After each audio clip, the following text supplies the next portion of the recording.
Isso é concreto, passou, isso são fatos históricos. Direita após Bolsonaro se tornar presidente.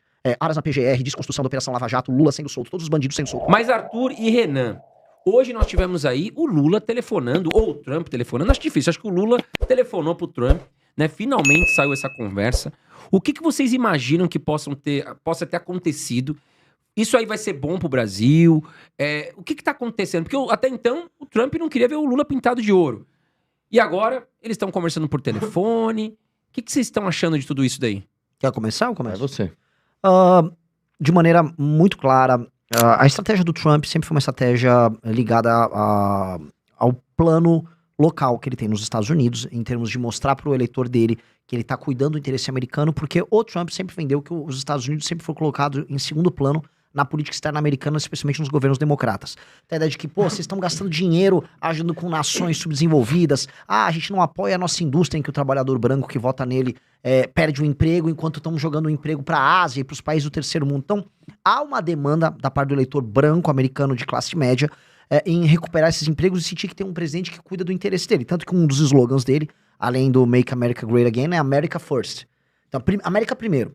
Então, ele tá implementando isso, ele tá tocando esse tipo de acordo e pressão sobre os outros países em vários locais do mundo, vem obtendo sucesso nisso, e aí ele joga pra dentro, tô vencendo, tô representando os Estados Unidos. E não seria diferente com o Brasil. Esse é o primeiro ponto. A questão do Brasil, ela tem, vamos dizer, dois outros elementos que não podem ser tirados de consideração, que um é o Marco Rubio, e a ideia dos Estados Unidos assumir uma nova postura com relação à América Latina, com os movimentos de esquerda que tem na América Latina, e em não permitir que a América Latina se torne uma espécie de quintal para a China. E a China estava fazendo investimentos em infraestrutura aqui, ou havia um plano disso. Aqui é uma espécie de reserva estratégica dos Estados Unidos, tratado como um quintal deles próprios americanos. Então tem esse elemento, e tem um elemento que é ajudar um aliado local, que são os Bolsonaro. Quando você junta isso, então ele misturou a pressão que ele faz em termos comerciais com o Brasil, com essa estratégia, vamos dizer, latino-americana, uma nova política do Big Stick com o Marco Rubio, e esse barulho com o Alexandre de Moraes, Magnitsky e tal. Então, era uma estratégia, ela foi montada. Do ponto de vista do impacto sobre o Bolsonaro, isso não mudou nada aqui, que o Alexandre de Moraes condenou o Bolsonaro do mesmo jeito, vai prender o Bolsonaro do mesmo jeito, não alterou o jogo, e até o negócio da anistia, que ia rodar na Câmara, não aconteceu nada na prática. Mas o Lula ganhou. O Lula, desde que começou essa história, que o Eduardo Bolsonaro começou a comemorar que ele foi para os Estados Unidos taxar o próprio país dele, que ele quer ser candidato a presidente, ele viu a popularidade de todos os candidatos de direita diminuir e a popularidade do Lula aumentar. Também por conta disso. Existem outras razões, mas também por conta disso. Lula aumentou a popularidade, Lula gostou da brincadeira. E, cara, nada impede o Lula, e aí pensando no interesse comercial do Trump, de fazer um acordo com o Trump. Acordo envolvendo terras raras, algum tipo de acordo comercial. Investimento de empresas brasileiras em território americano, que pro Trump vira um marketing, e pro Lula pode virar um marketing no sentido de também ter investimento americano aqui. Ou seja, o Lula tem muito a ganhar nessa história, inclusive tem muito a ganhar em não ter acordo nenhum e continuar com a briga. Se continuar com a briga e no mínimo ele negociando, ele mostra, estou enfrentando o grande satã americano. E do outro lado, o Trump pode ser que ganhe também. Pra ele tá ok. Os Bolsonaro tem que ver o que eles estão ganhando nessa história. Eles venderam uma história de que o Trump ia colocar Magnitsky e que o Xandão tá sofrendo. Todo mundo sabe que, assim, o Xandão não tá sofrendo nada disso. Todos esses ministros do STF e todo mundo que tem uma grande posição em termos de negócios aqui no Brasil, faz blindagem patrimonial, sabe se proteger muito bem, então não seria diferente com o Alexandre de Moraes. Na verdade, eles estão entregando entretenimento pro próprio público, então tem um entretenimento político ali, então, é isso, o Xandão perdeu o Netflix, o Xandão não tem mais WhatsApp. O Xandão continua muito rico e muito poderoso, e o Lula, a novidade o Lula aumentou a popularidade dele e hoje é o favorito para as eleições de 2026, também por conta dos bolsonaristas. Então, a gente como nação tem muito a perder com isso, mas os estrategistas da direita são esses gênios, né? E aí...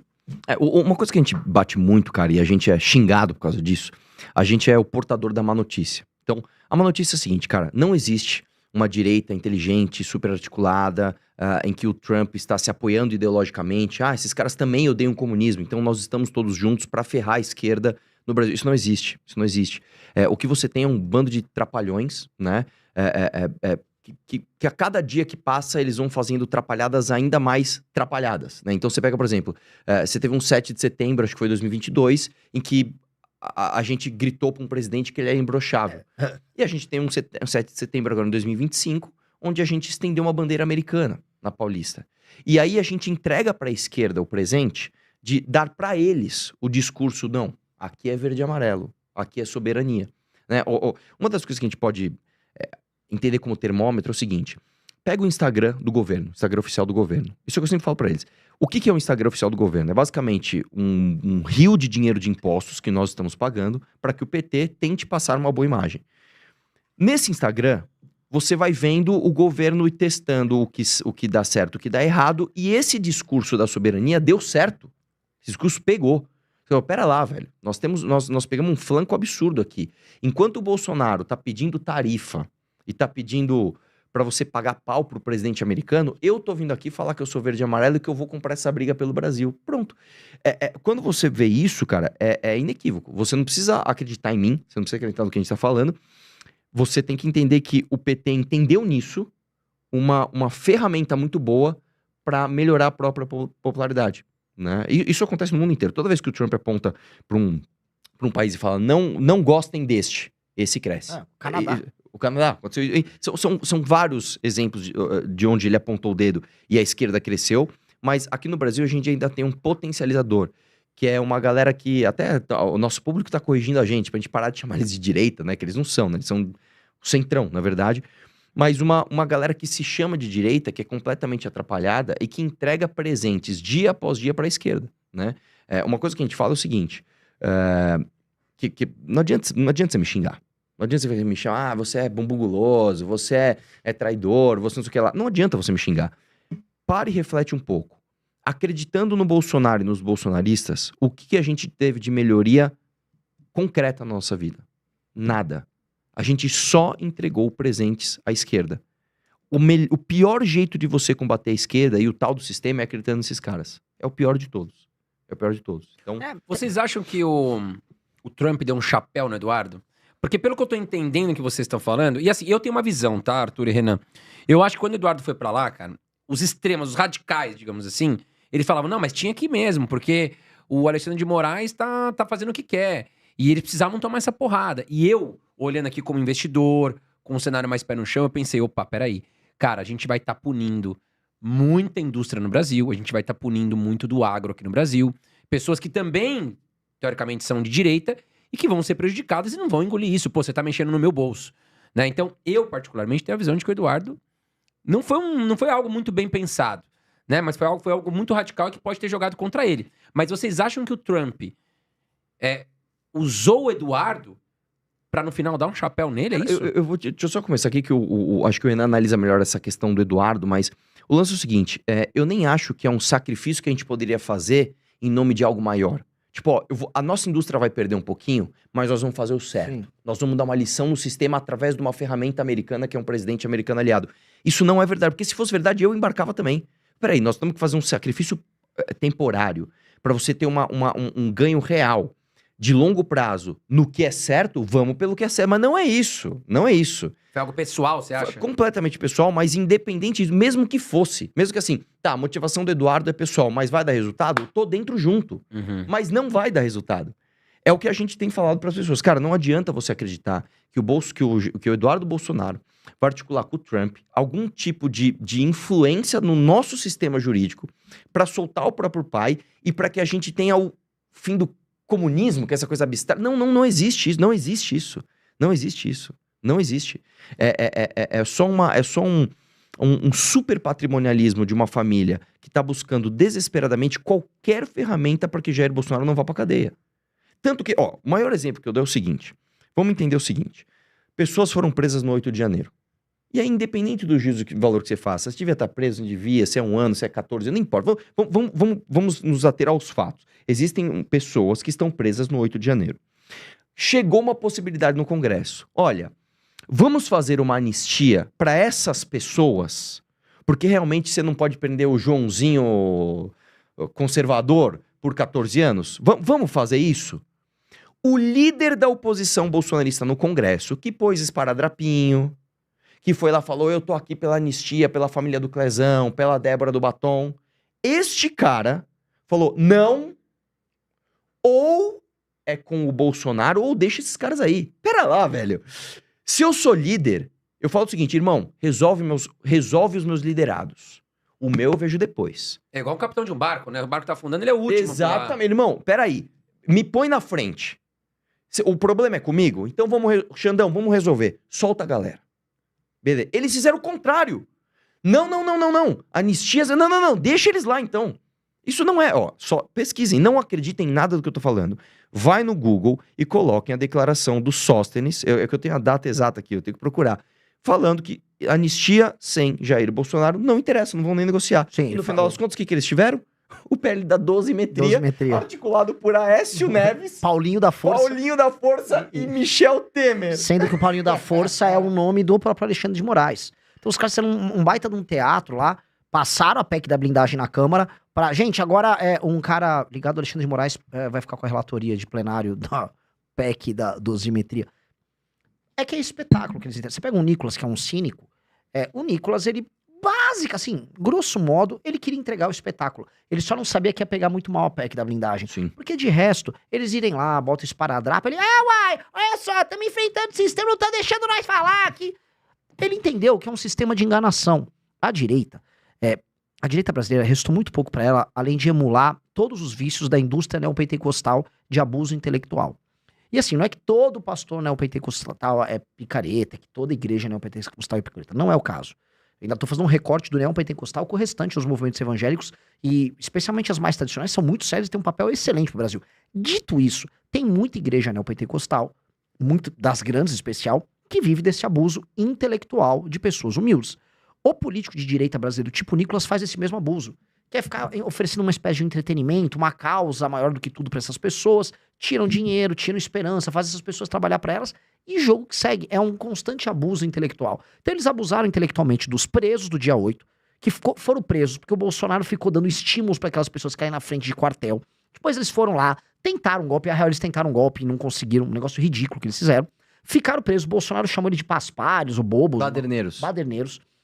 Ninguém ali, não teve Nicolas, não teve Sócio, não teve ninguém ali se solidarizando no dia 8, dia 9 de janeiro, né? Todo mundo só correu pra tirar o dele da reta. Só uma coisa, teve o Marcos Doval emulando que, não, esses caras, depois foi lá visitar os caras. Ele fez o contrário, ele primeiro empurrou os caras na fogueira, depois foi visitar os caras. Então são vários truques que esses caras fazem. Aí depois, não, vamos usar agora esses presos aí como recurso. Mas não só os presos. O preso é um exemplo, vamos dizer, de uma galera mais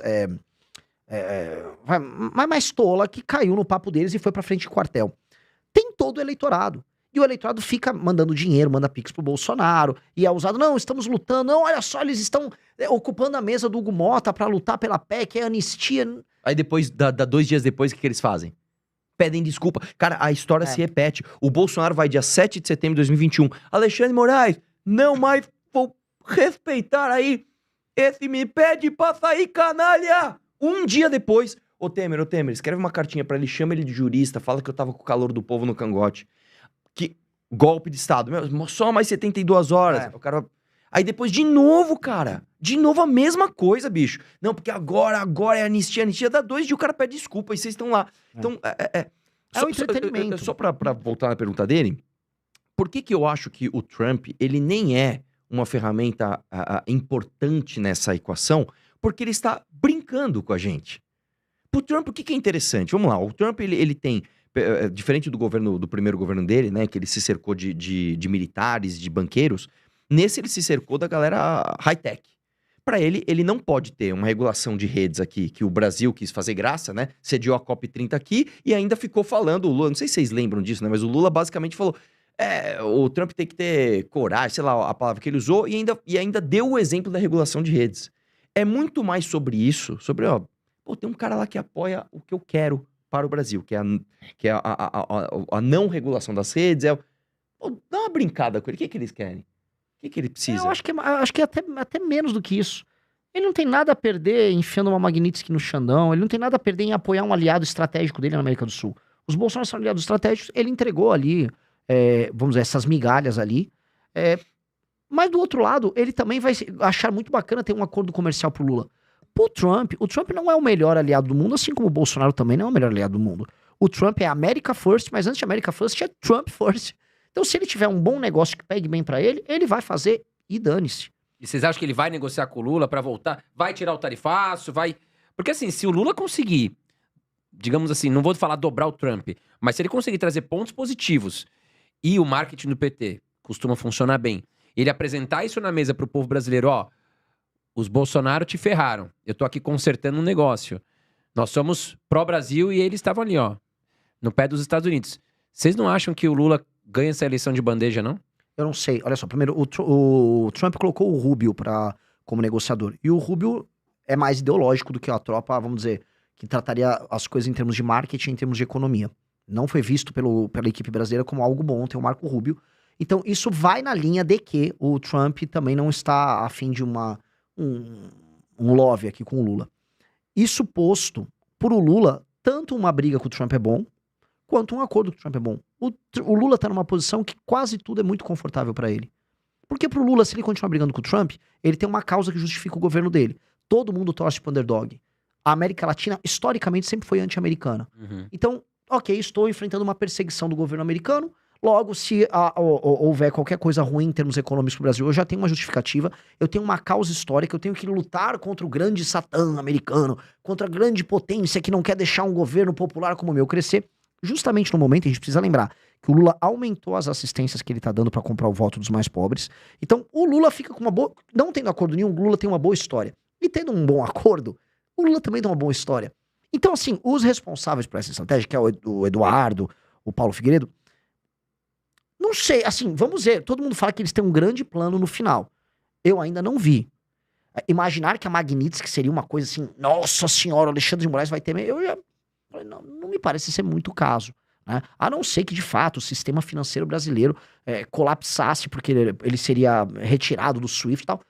Isso significaria uma ruptura tão grande com o Brasil, tão grande, que teria um efeito internacional horrível. Porque também tem outros países que têm títulos brasileiros, tem real. O mundo é interligado. E outra coisa, isso passaria um recado pro resto do mundo terrível. Que os Estados Unidos não são uma nação que você pode confiar. Então, não me parece até agora que essa estratégia está funcionando. O adversário eleitoral nosso, quem vai estar na urna para você votar em 2026, eu tenho certeza que haverá um candidato com o número 13, que era para ser o Haddad e hoje está voltando a pintar que é o Lula. Não é o Alexandre de Moraes que estará lá. Sim. O próximo presidente da República vai poder nomear no mínimo 2 ministros do STF. Logo, tá? É muito importante derrotar o Lula. Esses caras, o Eduardo Bolsonaro, especial, avisou assim, não. O grande inimigo é o Xandão, tá? O Lula é só um cachaceiro, ninguém liga pro Lula. Mentira.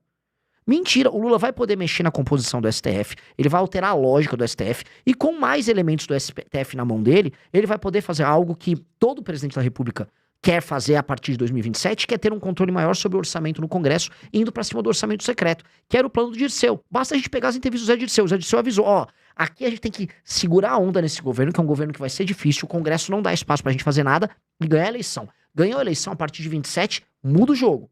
E muda o jogo. E aí, a estratégia do Eduardo Bolsonaro, basta pegar o status das eleições de 26 na cabeça de investidores e estrategistas antes da estratégia do Eduardo e depois. Hoje, o cenário é um cenário em que o Lula volta a pintar como favorito. Não era o caso antes da estratégia dele. Mas aí eu faço um desafio, porque deve ter bolsonaristas aqui no chat. Por favor, bolsonaristas, me dê assim, uma grande vitória política que o Bolsonaro teve sobre o sistema e sobre o PT desde o dia 1º de janeiro de 2019, quando ele assumiu a presidência. Na prática, o tal do sistema... Só venceu. Venceu todas. Então a gente tinha assim, a direita pré-Bolsonaro, que o MBL tinha um papel muito mais relevante, manifestações, a Lava Jato também vencia sobre os caras, teve prisão do Lula, teve Dilma caindo, teve reformas passando no governo Temer. Isso é concreto, isso são fatos históricos. Direita após Bolsonaro se tornar presidente. Aras na PGR, desconstrução da Operação Lava Jato, Lula sendo solto, todos os bandidos sendo soltos, Odebrecht muda de nome e volta a operar, escândalos voltam a acontecer, o governo do Bolsonaro é um desastre, Lula não apenas é solto, como é reeleito, o Centrão fica mais poderoso do que nunca, começa a determinar todos os rumos das eleições no Brasil, Kassab se torna um super... Crime organizado cresce como jamais cresceu no Brasil. Então, queria saber assim, né, a galera bolsonarista que tá aí, você vai confiar em mais uma estratégia mirabolante dos bolsonaristas? Porque... aquela história, não, é no próximo, agora... Aguarda que ela vem. Porque uma das estratégias que eles prometeram pra esses bolsonaristas foi o seguinte, confia na gente, tá? A gente tem um plano aqui, o Lula vai ser solto, mas com o Lula solto vai voltar a polarização, e aí a gente ganha do Lula. Cara, os bolsonaristas confiaram, não, parece que o Eduardo tem um plano, o capitão tem um plano, ele já enfrentou essas raposas, e vai dar certo. Cara, eles perderam pro Lula. A estratégia foi uma desgraça. O primeiro presidente da redemocratização até agora que perdeu a eleição tendo o governo na mão. Então, tem que ter isso em perspectiva, porque eles estão propondo para as pessoas um novo plano deles. Não, essa estratégia vai dar certo. deu errado. E que é outra estratégia que deu errado. Kids pretos, o Bolsonaro participou disso, deu errado. Aquele plano de convencer o general Freire Gomes a assinar aquela ata. Não, mas Deu cara, errado. tem um plano que quase deu certo. Esse eu botava fé. Chamava plano Punhal Verde e Amarelo. Esse era bom.